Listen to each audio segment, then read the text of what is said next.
भंडारा जिल्ह्यातील विविध police station हद्दीत भंडारा पोलीस दलातर्फे नाकाबंदी आणि कॉम्बिंग ऑपरेशन राबविण्यात आले.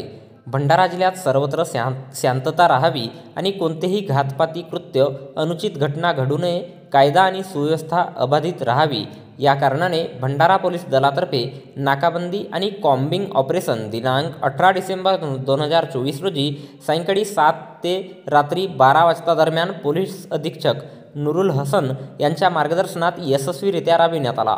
कॉम्बिंग ऑपरेशन आणि नाकाबंदी दरम्यान 51 अधिकारी आणि 317 अंमलदार हजर होते. भंडारा जिल्ह्यातील पोलीस स्टेशन कार्यक्षेत्र अंतर्गत दारूबंदी कायदा अन्वये 19 कारवाई, जुगार 2 कारवाई, मोटर वाहन कायदा अन्वये 341 केसेस, कलम 122 महाराष्ट्र पोलीस कायदा अन्वये 1 केस, सुगंधित तंबाखू कारवाई 2 कारवाई करण्यात आल्या.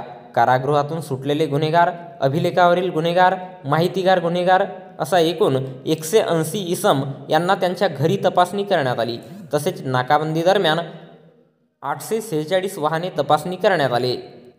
तर याबद्दलची माहिती भंडारा जिल्हा पोलीस दलाच्या वतीने दिनांक 19 डिसेंबर 2024 रोजी एका प्रसिद्धीपत्रकाच्या माध्यमातून देण्यात आली आहे.